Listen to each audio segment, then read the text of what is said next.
भाई दीपक कश्यप पे FIR हो गया, जो बहुत गलत हो गया। खैर ये तो सिस्टम है, सिस्टम आपके साथ जो चाहे वो कर सकती है। भाई जिनको नहीं पता है कि दीपक उर्फ मोहम्मद दीपक कौन है, उनको मैं बताता हूँ। एक हिंदू बहुल क्षेत्र है जहाँ पे एक मुसलमान की दुकान है जिसका नाम बाबा करके है। वहाँ पे बजरंग दल के लोग पहुंच जाते हैं और कहने लगते हैं कि तुम ये बाबा नाम नहीं रख।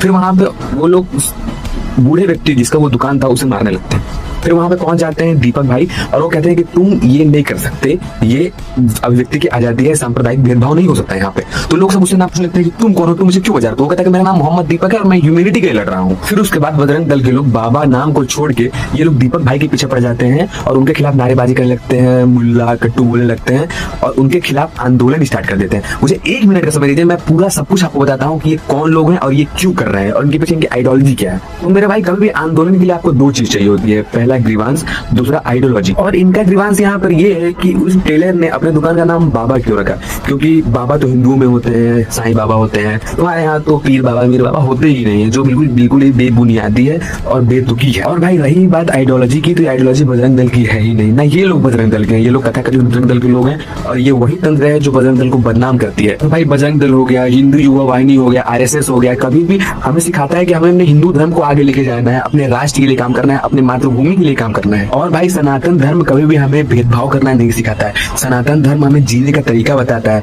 मानवता के साथ इस दुनिया में कैसे रहना और सबके साथ आगे कैसे बढ़ना है। सनातन धर्म, हिंदू धर्म हमें ये सिखाता है। अब मेरे भाई बात करते हैं कि ये लोग कौन है जो दंगा कर रहे हैं। भाई they are puppet, they are being used by the toppers. जो शिखर पर बैठे हुए हैं उनके द्वारा ये लोग यूज किए जा रहे हैं। ऐसे लोगों की बहुत जरूरत होती है पॉलिटिक्स में, ये आप लोग पढ़ेंगे तो समझ जाएंगे। बाकी मैं चैलेंज करता हूँ कि अगर बजरंग दल का कोई टॉप लीडर आ जाए या फिर बीजेपी का कोई टॉप लीडर आ जाए या RSS का कोई टॉप लीडर आ जाए जो आके कह दे कि ये लोग जो कर रहे हैं वो सही है, तो मैं मान जाऊंगा कि नहीं ये RSS की आइडियोलॉजी है, ये बजरंग दल की आइडियोलॉजी है। वो लोग नहीं आएंगे ना भाई, क्योंकि उनको पता है कि ये गलत है। कभी भी लोगों को लग रहा होगा कि ये इतने दावे के साथ ये बात क्यों कह रहा है। मेरे बड़े भाई अभी मैं ग्रेजुएशन में हूँ और जब मैं क्लास 6 में था, क्लास 6 से लेकर क्लास 10 तक मैंने RSS की शाखा लगाई है। मैं स्वयं सेवक हूँ। जब उस समय मुझसे कोई बोलता था कि अपना परिचय दो, तो मैं कहता था मेरा नाम प्रांजल कुमार है, मैं कक्षा इतने में पढ़ता हूँ और मैं एक बाल स्वयं सेवक हूँ। मैं आगे चल के अपनी शाखा का प्रार्थना प्रमुख बना। लेकिन अगर आप इनसे पूछ दो कि नमस्ते सदा वत्सले मातृभूमि का मतलब क्या होता है, ये नहीं बता पाएंगे। प्रभु शक्तिमान हिंदू राष्ट्रांग भूता का मतलब क्या होता है, ये नहीं बताने पाएंगे। लेकिन हम बता देंगे कि हमें जब खेल खिलाया जाता था शाखा में, भैया जी नमस्ते, तो हम छोटों को भी कहते थे भैया जी नमस्ते और बड़ों को भी कहते थे भैया जी नमस्ते।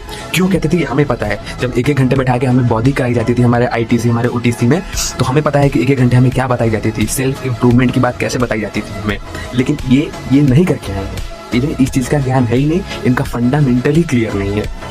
बाकी इस चीज को मैं अपना कर्तव्य समझता हूँ और आप किस चीज को अपना कर्तव्य समझते हैं प्लीज वो कीजिए। जय हिंद।